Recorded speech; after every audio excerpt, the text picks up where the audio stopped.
Hey everybody, I hope everybody's doing well. Recently, I sat down with Aaron Clift of the Aaron Clift Experiment, and we discussed their new album, The Age of Misinformation. So let's go to that interview now. Tell me a little bit about yourself, Aaron. What would you like to know? Where does your passion for music come from?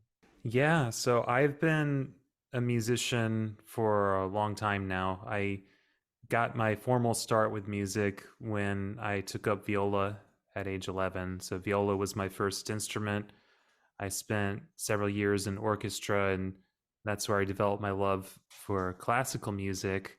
Um, Beyond that, I also learned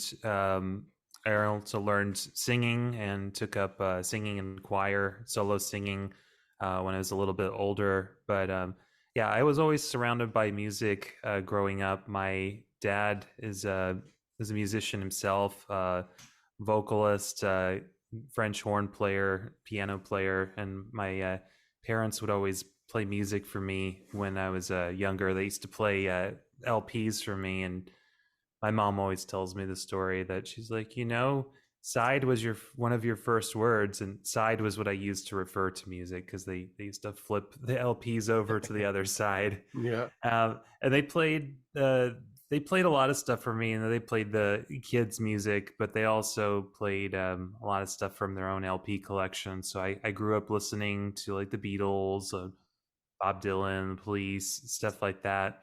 Um, I had always been exposed to my parents' record collection for a while. The first style of music that I really got into on my own, that my parents didn't introduce me to, was the grunge music that was popular in the early to mid 90s. And teenage me was all over that stuff. Yeah.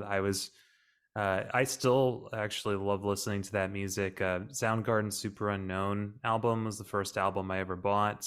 It's first rock concert I went to, and that was a huge influence on me. I also listened to Alice in Chains and Smashing Pumpkins, Stone Temple Pilots, a lot of those bands, and I got into prog a little bit later. But yeah, those were kind of some of my formative music experiences. So what are those big grunge groups? What would be your favorite? I'm just curious. Definitely Soundgarden, although Alice in Chains is not far behind. I, Yeah. I really, for me, Soundgarden really was one of those bands that had everything. They had amazing musicians, amazing songwriting, and as a vocalist, for me, Chris Cornell is my favorite singer, and so they just had the complete package, in my opinion. So with the release of your new album, The Age of Misformation, it came out on the 6th. How would you describe this against your other work in your catalog? So I would say that we've released three other albums before this one. And Aaron Clift Experiment's been around since 2012, but I'd say this album for me is I think the songwriting is tighter and the arrangements and concept is a lot more focused than some of our previous work. I always feel like every album that we write in some way is a reaction to the previous one. Both we try to take in the things that we liked about the previous album and stuff that we thought went really well, and then we also take a look at what are some things we think we could do differently this time. I'm always interested in finding ways to improve as a musician and songwriter, and I think for me, what I liked about our 2018 album, If All Goes Wrong, was the diversity of the songwriting and the increased musicianship that we had on that album. But I think where I saw some means for growth was with the focus of the album, especially with production. With a lot of our previous albums, we would write the songs. I would come up with an idea and present it to the band in rehearsal, and we would go through that, and we never made any demo recordings of anything we did. And what I came to learn from doing a lot of these albums this way is when you rehearse them as a band and you know how to play the songs, that's actually different than recording them, and it's kind of a different skill set. So you could do a live performance of it and be really great at that, but then when you get into the studio, you have to make other decisions about, okay, well, what kind of layers of sound do we want here, like what do we want to do in this part. And with the previous albums, we were often making those decisions on the fly, which I think a lot of the decisions we made were excellent ones. But looking back at it, I also feel like maybe if we had taken a little bit more time to think things out ahead of time, we could have found solutions that were even better. And so that was something I took to heart when we were putting together the Age of Misinformation. As it happened, the pandemic kind of, in some ways, it slowed us down, but it also enabled that approach more. I remember when we were really starting to get to work on this album, I had written a little bit of the music in late 2019, but it was early 2020. We had just finished auditioning Anthony Bassini, who's our guitarist. This was in February of 2020. And we were very focused on getting some live shows done before we started with our songwriting. So we told him, hey, take a couple weeks to practice the music, and we'll get ready to do some shows after South by Southwest Music Festival. Well, then South by Southwest Music Festival got canceled in 2020, and then shortly after that, the city of Austin and many other places were all saying, "Hey, we need you to stay in your homes right now. Things are getting out of hand with the pandemic." So we thought, all right, well, we'll be back together in a month. Then a month goes by, and they're like, actually, no, this is a lot worse than we thought.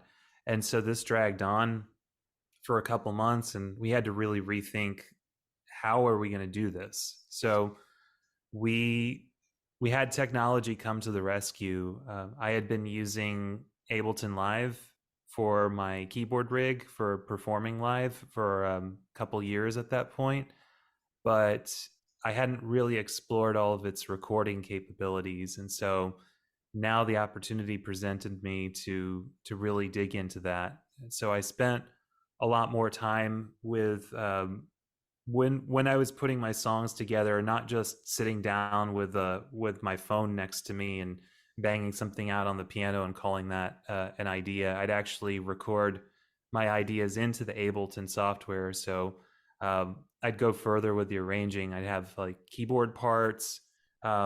If I had a bass guitar or drum loop idea, I'd put those in as well. I'd send this out to my bandmates and say, here's kind of what I have in mind. Can you go ahead and record your own part? And then they would send me the parts and we would assemble them into Ableton, or Cliff, our bassist, used Reaper. So we sometimes did that.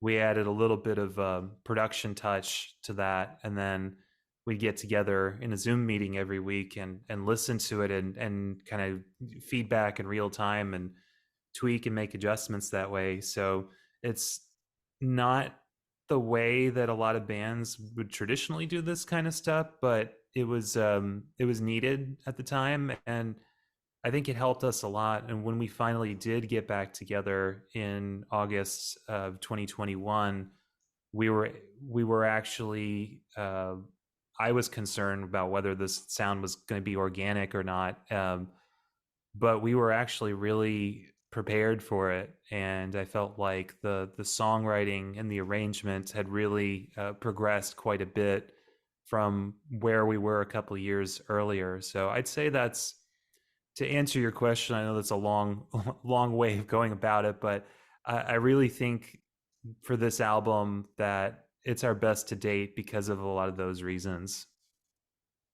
Yeah, I would say so too. After quite a few listens of it, and I'm going to let everybody know out there right now that this album is very good. You should be very proud of it. Thank you. Um, I've noticed a lot of intense lyrics. Where has that come from? Has that been part of the pandemic Yeah, influencing I would anything? I would definitely say so. I started writing this album in late 2019, and by that point, the political situation in the United States had gotten very toxic, and and that kind of informed some of the lyrics. I remember "Liar" and "Bet on Zero" were the first two songs that I wrote, but the theme of this album really deals with the concept of lies versus truth, and specifically how misinformation, how lies and deception can tear us apart, both like on a sort of socio-political level, also personal level. And then the second half of the album really explores, well, how can we find truth and peace of mind after this. But I I definitely believe that the pandemic and what was going on at the time really did inform the songwriting. I sometimes have, when I do songwriting, I have different approaches. So I may come to a song with a particular keyboard sound that kind of inspires the whole start of the songwriting. Sometimes it'll be a particular lyric that I have in mind, and sometimes it's a title. Uh, for the title track of this album, it was the title. I remember this was summer of 2020. By this point, we had been in lockdown for a couple months. Everyone was in pretty bad spirits at the time. There was a lot of unrest going on politically, with protests going on all over the world, and I was in the middle of all this, and really just keeping up with a lot of things on social media because it was the only way to really stay in touch with people during this time. And I just remember every day there'd be like some news story that just made my blood boil and made me really sad and upset.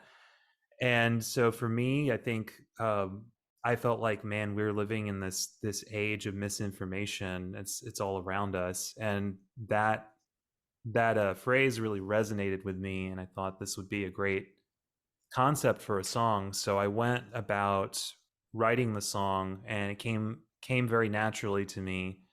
And after I had written that song, I looked back at some of the other ones that I had done and realized that there was kind of a common thread among them about this theme about lies and kind of this turmoil. And I felt like I had found the concept that I wanted to work with. It wasn't really planned that way, but I always say that, like, every album that I've heard from a band that I think in some way represents the time that it was written in, because you never write anything in a vacuum. I think everything can kind of tell us about the time period it was in and the culture it's in, and hopefully it stands the test of time.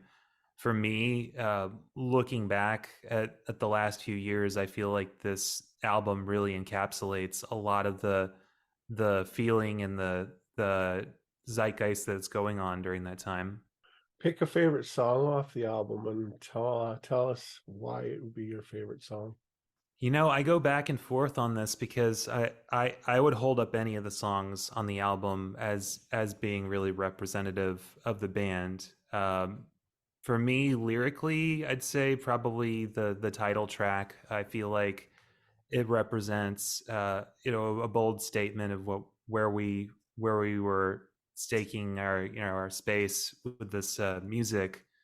I think for other stuff, like, I'd say for music challenge songs, like every album with the Aaron Clift Experiment, there's been like one song that has helped me grow as a performer and a songwriter. And you're like, well, uh, it's kind of counterintuitive, but in some ways, it's like the best way to become better as a performer is to create your own challenge and push yourself with your own challenge. And for me, it was trying to figure out how I could play something that I heard in my head that turned out to be much harder to execute than I realized. And for me, that song was Rise.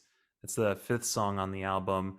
That song was a really big challenge for me to play not only the keyboard parts, but the vocals. I really pushed myself with that one.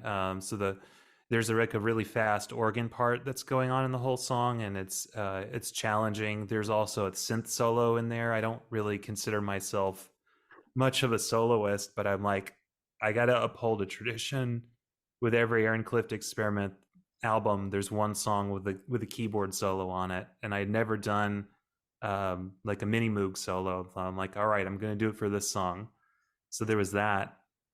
Then with the vocals on it, I had this idea of like I wanted to do like a multi-part vocal, kind of like, I don't know, kind of reminiscent of Queen or something a little operatic. So that turned out to be pretty challenging. Like, well, you're just layering vocal on top of vocal, but it's like trying to sing with yourself with a difficult rhythm going on, and that was a big challenge. And so for me, in some ways, putting together Rise was a favorite one of me, because I think that was something I was hoping to do, is find that song where I could progress as a musician.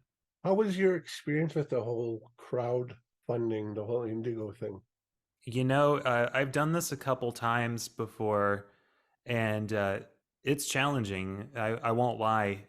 There's a lot of contacts you got to make with people, and I was very happy with the support that I got from fans for this one. I feel like everyone was really enthusiastic about this concept that we came up with, and I was really happy to see that the fans who had ordered the album were really enjoying it. So yeah, it inspired me to also kind of take a lot of things to the next level. Like, we wanted to do some new concepts with our merchandise. So I that kind of informed a lot of my decisions about who are we going to have working on the artwork design for this album. And the guy who did our album art, his name is Fumihito Sugawara. I found him through several contacts in Austin, in the musicians, one of the Facebook groups that I'm in. uh, I was looking around to see like who people were recommending for album design, and his name just kept coming up. So I went to his website, and I was just blown away with the quality of his work, and I felt like there was something I could work with. And I remember the first meeting I had with him. I I talked to him for a while about, kind of like I'm talking with you, and he wanted to know a lot of things about what the album meant. And then I shared the demos with him. He listened to them, and he came up with the concept drawing for the album cover. It's the picture of a bird in a cage with a blindfold over him, and it looks kind of like a man. And I said, I asked him about it. I said, "This is really good. Where did you get this idea?" He's like, "I do not know. It just came to me." Yeah. But I call this guy Birdman. And I thought that was really cool. So I was so inspired by that. I said, "Man, we need to get you doing more artwork for this, because I'm really digging what you're putting together." So when we were putting together the artwork for Bed on Zero, I said, we're going to release this as a single. I'd like for you to come up with something that we could put in a poster, that we could use for a deck of playing cards, because we're going to have that as a featured reward for our campaign. So we have a couple extra of those now that we're selling on our website. But I just thought that having this crowdfunding campaign in many ways pushed me to think more about what kind of cool stuff can I do for the fans. Tell us a little bit about the band, right from the beginning to present day. We formed in 2012, and it's been a huge journey for me, because we've had a lot of people come and go, and that certainly does change the sound. But I think even if we had had the same musicians through all the years, the sound would have naturally evolved anyway, because I'm always looking for, as I mentioned before, I'm always looking for ways to better my songwriting and better my performing. Uh, but I think what's cool about having the lineup that we have right now is all of us come from slightly different musical backgrounds. You know, I have our drummer Pablo comes from a bit more of a jazz and Latin background. Um, Cliff comes from, he's played in a lot of different bands. He's come from sort of a classic heavy metal background.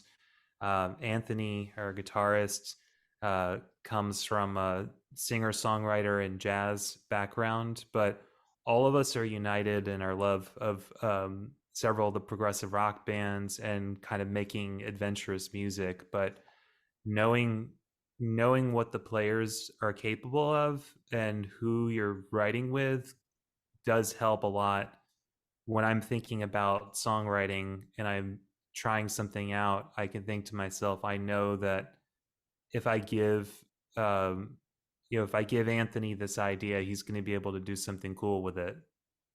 So it's been great. We've done a couple of songs that have been more collaborative type of songwriting, and that's kind of how Rise came together. That was initially a guitar idea that Anthony brought to me with an unusual chord progression, and it's not something I would have thought of outside the box, but it was good to have that there to bounce ideas off of. Where do you see the future of prog rock?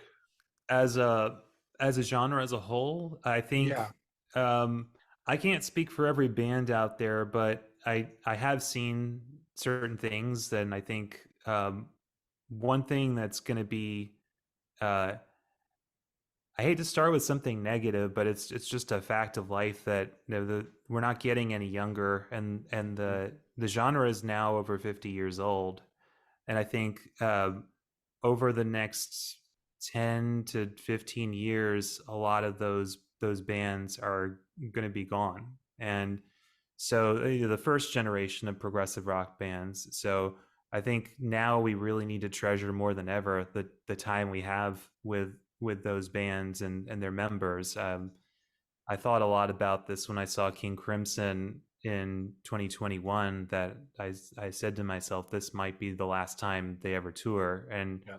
I think they've said so as much. I mean, they might do some projects in the future, but not really like that. So I think progressive rock, I it's going to have to change, and I know it's like, well, of course it is. It's progressive rock. It progresses, but I mean, in the sense that, like, with the first generation kind of fading into the background, then the question really is, okay, now where does the future lie? I think, I came of age in the '90s, so I'm I guess part of the slightly younger generation of people, but I'm also old enough to remember a time with my parents of this music being newer. So and this is something I appreciate with the Aaron Clift experiment, that we're able to kind of bridge the gap between the classic and modern. I think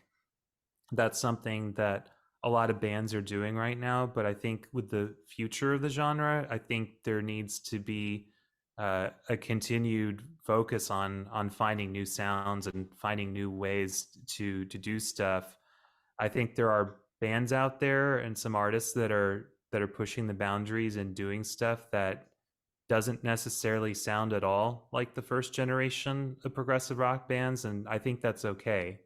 I like what they're doing, and I want to see Yeah. more of that.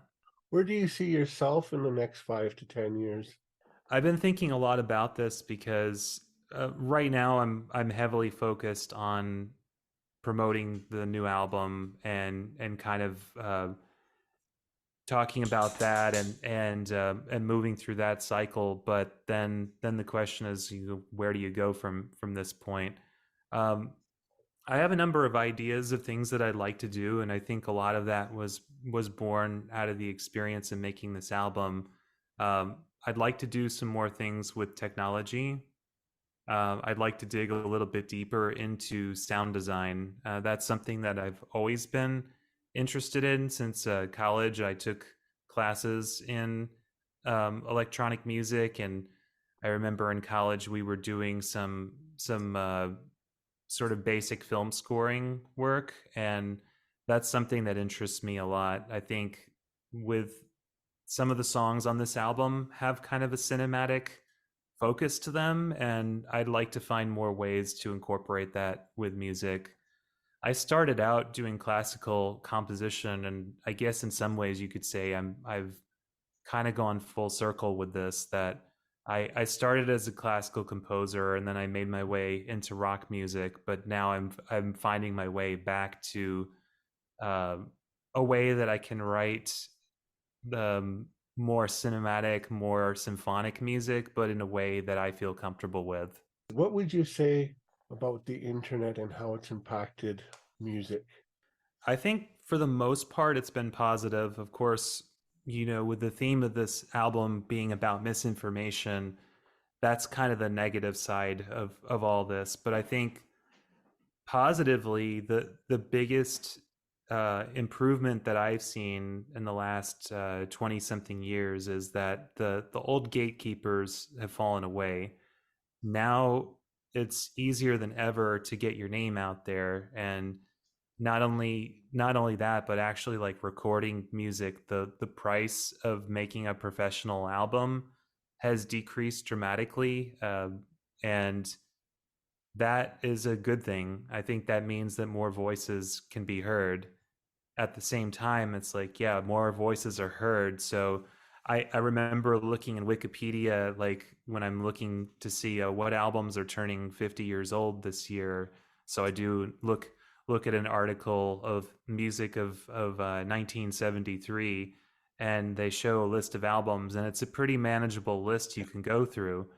Then you look at the music of like 2022, it's broken up into sections because there's so much music that came out. I think they say that every day on Spotify, there's several, like 20,000 or several thousand songs are uploaded a day. So it is much harder to be noticed and among all the noise. At the same time, it's one of those things where you don't necessarily have to have millions of copies of an album sold to make a living as a musician, or even just carve out a niche for yourself. So I'd say overall that the internet has kind of opened things wider for people. It's really up to us to decide how are we going to walk through that door. Which musician do you really look up to and admire? Who would be your number one inspiration? Man, that changes a lot from day to day, because I could think of like people in my real life that I know personally, like my dad. But if we're talking like famous people, maybe people I haven't met yet, I think of a couple. One that's a little bit more recent is Ronnie James Dio, but I just watched a biography that came out about him recently. It was on Showtime, and really fascinating, and just the stuff that they were describing about his work ethic, about his determination, and he faced a lot of rejection during his life. That he had certain ideas for how he wanted to do music that were kind of they were out there at the time, and a lot of people didn't believe in him. He believed very strongly in this, and he made it happen. But hearing the stories that people were talking about how they had met him and how inspirational he was to them, I felt it too. And he's in my top 5 favorite singers, so I look up to him a lot. Frank Zappa was another one for me, with his incredible work ethic and just his creativity. Kate Bush was one growing up. She was one of the people that inspired me to take production and sound design more seriously, and hearing about how she did Hounds of Love, how she invested in her own studio, her own.